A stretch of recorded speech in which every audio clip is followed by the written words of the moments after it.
Assalamualaikum warahmatullahi wabarakatuh. Kembali lagi dengan saya Rizky Uya Prasetyo. Hari ini kita akan membahas tutorial impor penyusutan dan amortisasi ke ISPT BPH Badan. Nah, sebelum kita melakukan ekspor impor, terlebih dahulu kita harus membuat kertas kerja terlebih dahulu. Nah, di sini tuh udah ada fix asset dari perusahaan PT MNF Pesona Indonesia, di mana daftar aset tetapnya ini berupa ada bangunan dan banyak lagi di bawahnya. Nah, ini ada sekitar berapa ini asetnya? Sekitar 203 aset. Nah, di sini sebelum kita melakukan impor penyusutan, kita harus membuat kertas kerja terlebih dahulu. Sebelumnya kita harus merapikan daftar aset ini terlebih dahulu ke dalam kertas kerja kita. Nah, sebelum video ini saya buat, saya sudah merapikannya terlebih dahulu agar tidak terlalu lama. Oke, selanjutnya hal yang pertama kita lakukan itu adalah ini ada bulan perolehan, tahun perolehan, harga perolehan. Nah, ini kita dapat datanya dari mana? Dari data fixed asset tadi. Nah, ini datanya kita copy saja ke dalam kertas kerja kita. Ini kita copy, udah selesai kita copy. Oke, selanjutnya kita akan mencari tahu jenis. Kita akan mencari tahu itu bulan perolehannya sudah, tahun perolehannya sudah, harga perolehannya juga sudah. Nah, selanjutnya kita akan mencari tahu kelompok harta dan jenis harta. Nah, untuk kelompok harta dan jenis harta itu dapat dilihat di PMK 96 tahun 2009. Di sini ada kelompok harta. Kita buka dulu PMK-nya, teman-teman. PMK 96. Nah, ada ini. Kita buka di lampirannya. Nah, di sini ada jenis-jenis harta berwujud yang termasuk dalam kelompok 1, kelompok 2, kelompok 3, dan yang terakhir itu kelompok 4. Nih, kelompok 4. Jadi di sini kita akan mengklasifikasikan dulu bangunan ini termasuk kelompok berapa sih, dan surat saung belakang ini termasuk kelompok berapa gitu. Oke, selanjutnya kita akan membukanya, kita akan mengerjakannya di sini. Kelompok harta. Di sini kelompok hartanya, karena di sini bangunan, saya buat B. Terus di sini bangunan jenisnya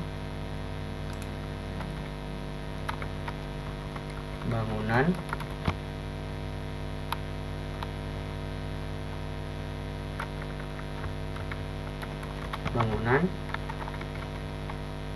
Selanjutnya di sini ada mesin cuci. Mesin cuci itu termasuk kelompok harta keberapa? Kita bisa lihat di sini mesin cuci. Di sini ada mesin kantor seperti mesin tik, mesin hitung, atau duplikator. Nah, di kelompok 1 ini mesin itu tergolong mesin yang dapat dipindahkan. Contohnya seperti mesin cuci ini, berarti mesin cuci itu termasuk kelompok 1. Termasuk kelompok 1. Di sini kelompok 1, jenisnya itu mesin ringan. Kenapa kita bilang mesin ringan? Karena mesin cuci ini dapat dipindahkan, kecuali seperti kelompok 2. Kelompok 2 itu seperti mesin yang memproduksi barang, itu tidak dapat dipindahkan, seperti mesin pertanian atau mesin perkebunan, mesin yang mengolah atau menghasilkan suatu produk gitu, teman-teman. Terus di sini kita bisa lihat lagi ada toolkit dan equipment AC. Di sini toolkit itu termasuk kelompok 1. Kita lihat di sini kelompok 1. Toolkit itu termasuk kelompok 1 dan dia termasuk ke peralatan, teman-teman. Peralatan. Di sini peralatan. Nah, kalian juga bisa merubah jenisnya itu bukan hanya peralatan, tapi bisa saja tools atau mungkin yang lainnya yang mungkin mudah diingat gitu teman-teman. Terus selanjutnya di sini ada kendaraan. Kendaraan itu ada, sebentar saya lihat dulu. Kendaraan itu ada Honda Supra Pit Tromol tahun 2016. Nah, di sini itu dia termasuk kelompok harta keberapa? Kita bisa melihatnya di PMK 96. Nah, ini ada di kelompok 1, dia di bagian D, sepeda motor, sepeda dan becak. Berarti dia masuknya kelompok 1 sebagai sepeda motor. Terus ada lagi di sini Mitsubishi Lancer SEI 2015 hitam. Di sini dia termasuk kelompok berapa? Bisa dilihat di PMK tadi. Di sini ada di kelompok 1 mobil tidak ada, di kelompok 2 ada, di bagian B mobil, bus, truk, speedboat dan sejenisnya. Berarti mobil itu termasuk kelompok 2. Di sini kita bisa buat namanya mobil. Oke, selanjutnya. Nah, selanjutnya itu kita sudah mengisi kelompok harta. Kelompok harta sudah kita isi. Selanjutnya kita masuk ke 50% ya.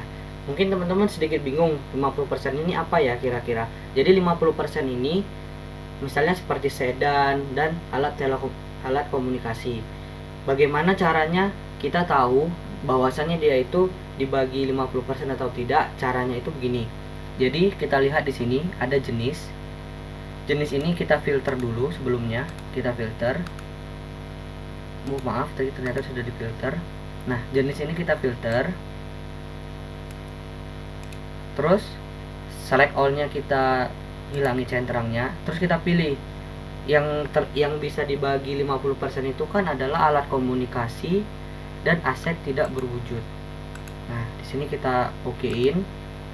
Nah, di sini sudah kelihatan. Di sini ada telepon. Telepon itu tidak termasuk. Berarti di sini no. Terus no. Terus di sini ada handphone. Handphone itu kan bisa dibagi 50%. Jadi di sini kita beri tanda yes dengan simbol Y. Dan di sini juga ada lagi di sini. Coba kita lihat, ada kendaraan juga tadi kita buat. Ada kendaraan. Di sini ada kendaraan. Nah, di sini tuh ada kendaraan seperti Mitsubishi Lancer. Mitsubishi Lancer ini itu kita anggap sebagai mobil sedan ya teman-teman. Jadi kita beri tanda Y. Ini juga tanda Y. Oke, selanjutnya itu sudah tidak ada lagi. Untuk telepon sudah, untuk mobil juga sudah. Nah, selanjutnya bisa kita lanjut ke bagian masa manfaat. Oke, selanjutnya kita masuk ke masa manfaat. Masa manfaat itu dari mana kita tahu caranya itu gimana? Nah, ini caranya tuh begini. Masa manfaat itu kita lihat seperti ini bangunan. Dari mana caranya? Itu menggunakan rumus. Rumusnya itu begini. VLOOKUP.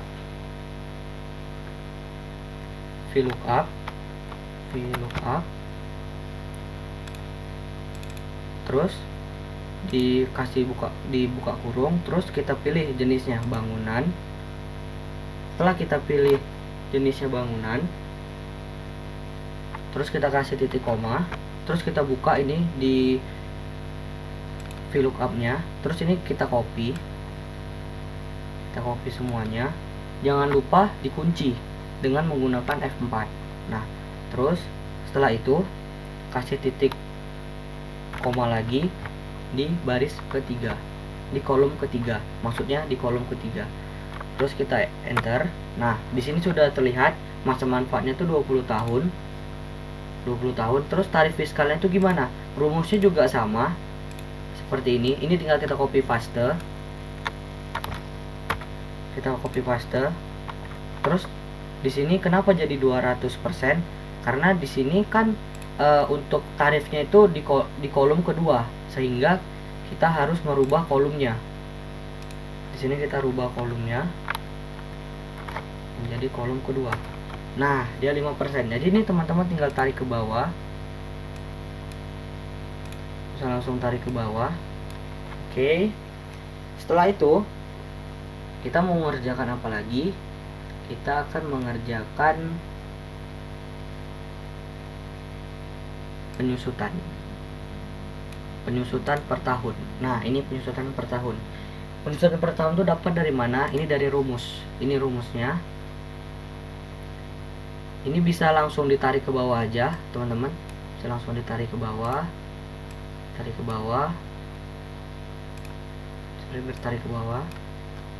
Terus ditarik lagi ke bawah. Juga bisa langsung ditarik ke bawah. Ini bisa ditarik ke bawah juga.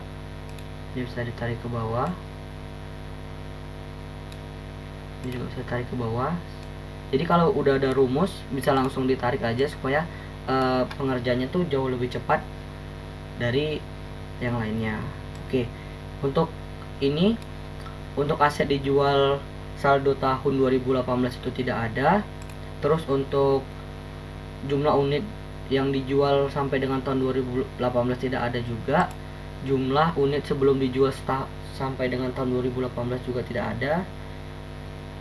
Terus di sini ada disposal sampai dengan tahun 2018 juga tidak ada. Pengurangan sampai dengan tahun 2018 juga tidak ada. Penambahan sampai dengan tahun 2018 juga tidak ada.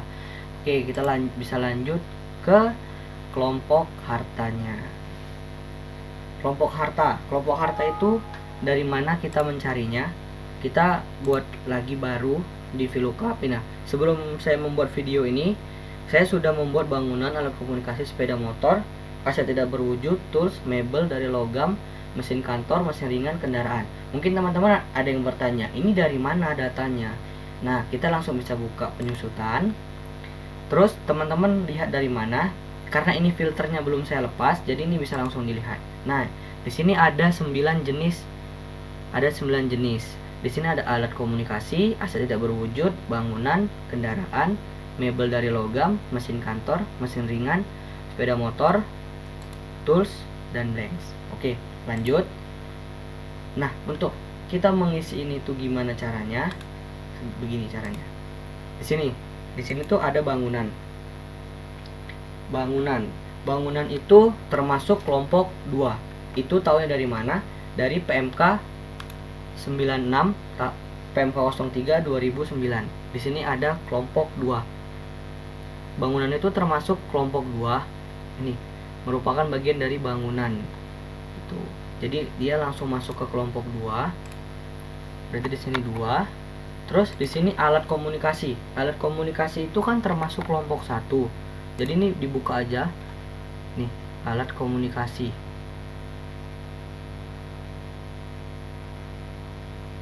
Alat komunikasi tadi di kelompok 1. Terus nih, alat komunikasi seperti pesawat telepon, faxmail, telepon seluler dan sejenisnya. Lanjutnya itu ada sepeda motor. Sepeda motor tadi itu udah kita lihat masuknya ke kelompok 1. Berarti kita langsung buka langsung buat kelompok 1 di sini. Nih sepeda motor di bagian D, kelompok 1. Terus selanjutnya teman-teman bisa mengisi seperti itu. Sini aset tidak berwujud, taunya dari mana? Kita buka di SPT-nya. Nih di lampiran khusus, daftar penyusutan amortisasi. Kita buka baru. Terus di sini ada jenis harta. Nih, harta tak berwujud. Kelompok hartanya kelompok 1. Semua jenis usaha. Nah, ini bisa dilihat. Aset tidak berwujud itu di kelompok 3. Di kode di kelompok 1 tapi dia di nomor 3. Oke, kita keluarin. 3. tools itu kelompok 1, mebel dari kelompok 1, mesin kantor kelompok 1, mesin ringan kelompok 1, kendaraan kelompok 1. Oke, selanjutnya itu kita masuk ke jenis usahanya. Jenis usahanya itu dia 2121, bangunan 2 kelompok 1. Jadi gitu. Misalnya ini kita buat 21. Terus di sini ada alat komunikasi. Karena dia kelompok 1, makanya terus dia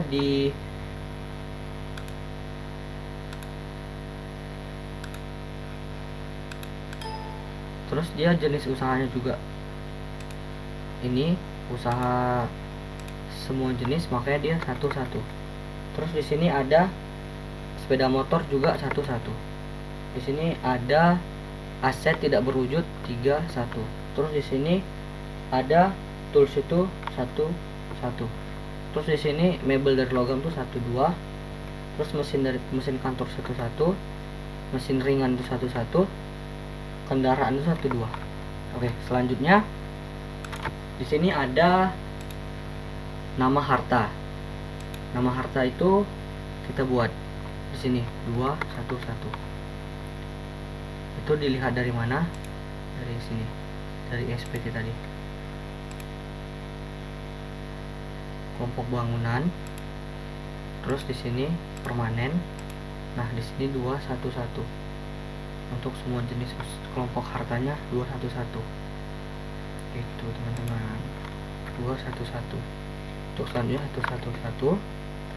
Terus 111 lagi kelompok hartanya. Terus ada 311 kelompok hartanya. Terus ada 111, 121.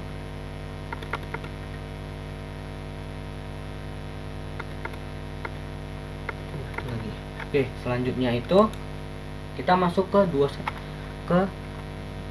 bagian yang ini, nama hartanya di sini, nama harta. Oke. Kita tutup. Kita masuk ke nama hartanya. Sini kita isi dulu. Ini semua jenis usaha. Nah, di sini ada gudang atau bangunan. Nah, di sini tuh kita isi 2112 karena dia bangunan. Jadi kita isi di sini 2112. Terus kalau untuk alat komunikasi, dari mana ngelihatnya? Dari SPT juga. Ini kita tutup. Terus ini kita rubah ke harta berwujud. Terus kelompoknya kelompok 1, jenis usahanya semua jenis usaha. Terus di sini kita lihat alat komunikasi 118. Jadi kita tulis di sini 118. 118. Untuk sepeda motor itu 114. Oke.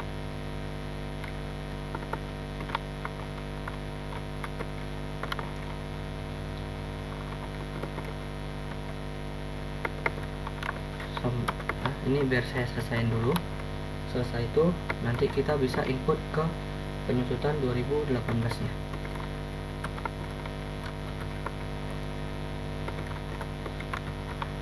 Oke. Nah, ini untuk mengisi keempat kolom ini, jenis harta, kelompok harta, jenis usaha, nama.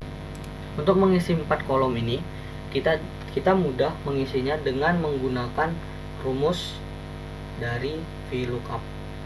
Bagaimana cara menggunakannya? Seperti ini.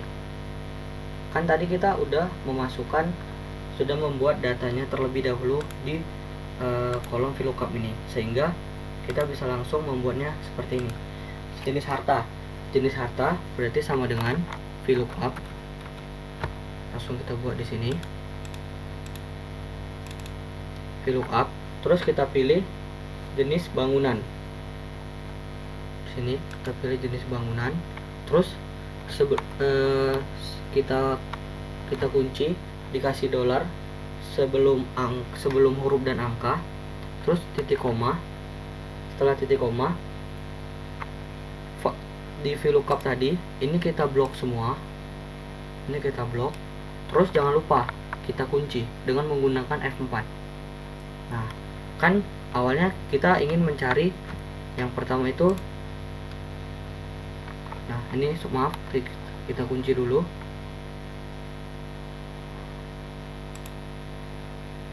Ini kita kunci dulu ya teman-teman, sorry. Kita kunci. Setelah udah kita kunci, karena kita mau jenis harta itu di kolom pertama. Jadi di kolom kedua, maaf, di kolom kedua. Jadi di sini kita kasih titik koma 2.0. Nah, muncul jenis hartanya 2. Untuk selanjutnya juga seperti itu untuk kelompok harta, jenis usaha, nama harta. Ini teman-teman bisa copy. Terus teman-teman paste di sini. Nah, di sini masih 2. Kenapa? Karena kelompok harta itu di kolom ketiga, sehingga kita harus mengganti kolomnya dulu di sini. Kolom 3. Nah, sudah kelihatan 21. Untuk selanjutnya jenis usaha juga seperti itu. Jenis usaha tadi itu terletak di kolom 4. Nah, ini di kolom 4. Di kolom 4 kita isi kolom 4. Oke, 211. Terus kita maaf. Di sini untuk nama harta itu di kolom 5. Di sini kolom 5. Sehingga kita bisa copy paste lagi rumus yang tadi yang kita buat pertama di sini di kolom 5. Oke. Jadi ini teman-teman tinggal bisa. Nah, oke. Ini tadi jenis harta, kelompok harta, jenis usaha sudah terisi, teman-teman. Nah, selanjutnya kita mau masuk ke CSP. Nah, dari CSP ini kita untuk mengimpor ke ISPT supaya lebih memudahkan. Yang pertama itu jenis harta. Jenis harta itu kita lihat dari mana? Dari penyusutan. Nih, jenis harta. Yang pertama itu jenis harta. Ini bisa kita copy paste.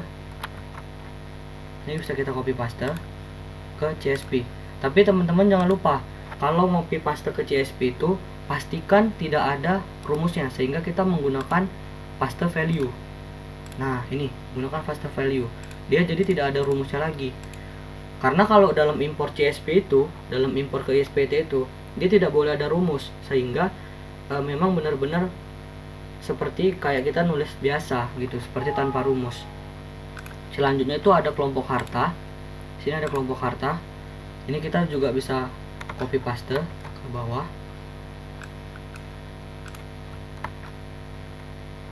Ini kita bisa copy paste. Ini bisa kita copy di sini. Nah, di sini juga harus menggunakan value tanpa paste value. Nah, sudah kelihatan. Jenis harta, jenis usaha dan nama harta. Ini bisa kita langsung dua-dua kita copy supaya lebih singkat waktunya, tidak kelamaan. Ini kita copy. Nah, di sini kita buat paste value. Nah, jadi ini benar-benar tidak ada rumusnya, teman-teman. Kalau nanti ada rumusnya, ketika diimpor pasti ada error. Nah, ini kita buat penyusutan. Nah, kita buka lagi. Diminta apa lagi? Bulan perolehan sama tahun perolehan. Nah, di sini bulan perolehan sama tahun perolehannya kita buka di sini. Nah, ini bisa kita copy paste juga.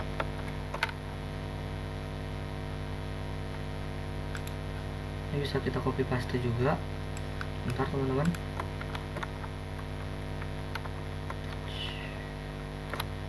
Maaf, teman-teman, ada kesalahan teknis.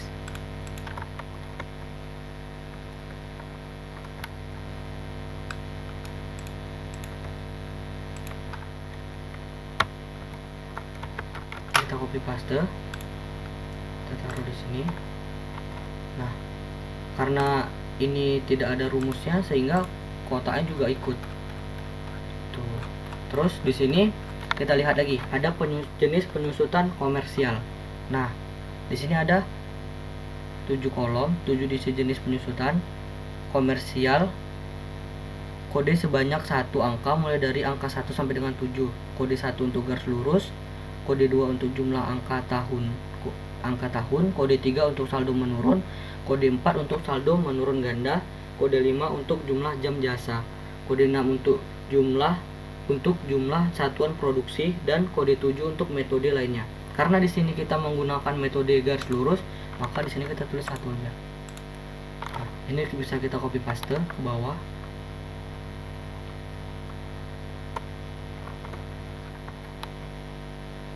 Ini kita tarik ke bawah. Oke. Setelah itu bagaimana lagi setelah itu? Nah, ini kita baca dulu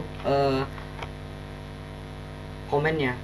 Yang ke-8 itu ada penyusutan fiskal pengisian kode sebanyak 1 angka mulai dari angka 1 sampai dengan angka 2. Jika kode 1 untuk garis lurus dan kode 2 untuk saldo menurun. Nah, karena di sini kita penyusutan fiskalnya itu menggunakan garis lurus, maka kita tulis sini 1. Nah, ini kita copy paste aja ke bawah supaya lebih cepat. Di sini ada harga perolehan. Harga perolehan itu dapatnya dari mana? Harga perolehan itu dapatnya dari di sini. Dari penyusutan fiskal. Ini kita copy paste ke bawah. Oke. Nih, kita copy paste. Nah, di sini kan masih ada kotaknya. Ini kita hapus dulu kotaknya. Terus, nilai sisa buku dapatnya dari mana? Dari penyusutan 2018. Ini kita buka. Kita tarik ke samping. Nih, penyusutan nilai sisa buku sampai dengan nih teman-teman, nilai sisa buku sampai dengan tahun 2018. Ini kita copy paste aja ke bawah. Kita copy paste. Sorry teman-teman, ini kita copy paste. Tapi ingat, copy pastenya itu dengan paste value. Nih, paste value. Nah, udah kelihatan teman-teman. Nih, udah kelihatan. Terus penyusutan fiskal tahun ini. Penyusutan fiskal tahun itu dapatnya dari mana? Dari ini teman-teman, dari sini.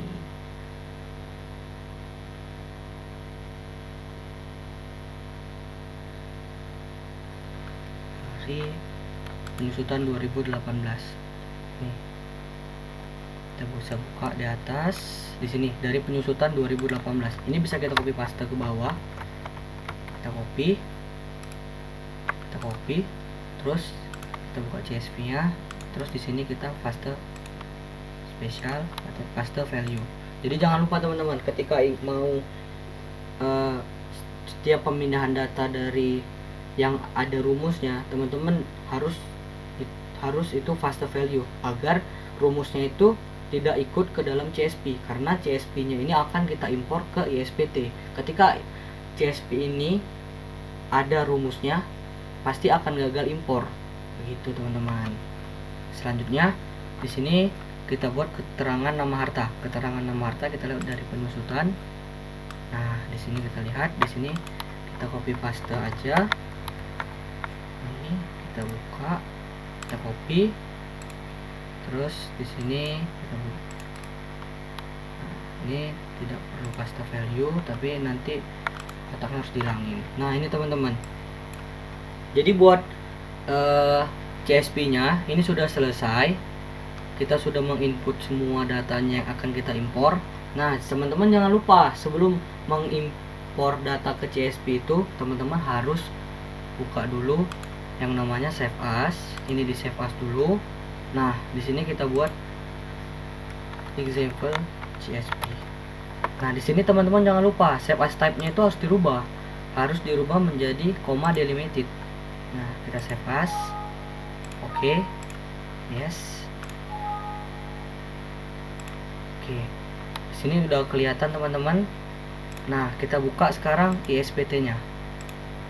ISPT-nya kita buka. Di sini ada kalau mau impor itu kita pergi ke bagian utility, terus impor data, terus di sini penyusutan dan amortisasi fiskal tahun 2002 fiskal badan. Di sini tahun pajak 2018. Di sini kita search file yang tadi. Kita buka filenya.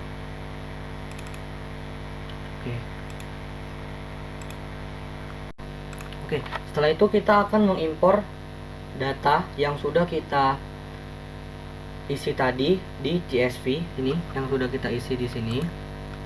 Ini sudah kita isi. Ini sudah dalam bentuk CSV, teman-teman. Sudah tidak ada rumusnya, tidak ada apa-apanya. Nah, selanjutnya kita masuk ke ISPT-nya. Ini kita sudah buka DB-nya. Terus cara impor itu dari mana? Dari utility. terus impor data, terus di sini penyusutan dan amortisasi fiskal badan, terus di sini 2018 maksud teman-teman, terus di search, terus di sini ada example CSV1 file yang kita save tadi. Nah di sini untuk file sudah siap untuk dilihat. View data kita okein, terus di view data lagi sambil kita tunggu sedang load datanya. Nah di sini sudah terlihat load data ke 199, data akhirnya 198. Nah di sini load data selesai, berarti dari yang hasil kita kerjakan tadi itu benar semua, dan yang ini tinggal kita impor. Ini sedang diimpor, tunggu sedang impor data.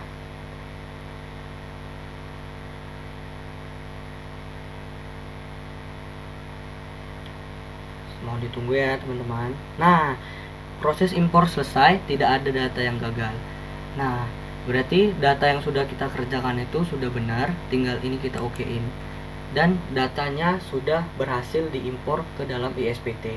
Terima kasih yang telah menonton. Apabila banyak kesalahan, banyak kekurangan, mohon dimaafkan dan dimaklumin, karena juga saya sedang proses belajar mengajar.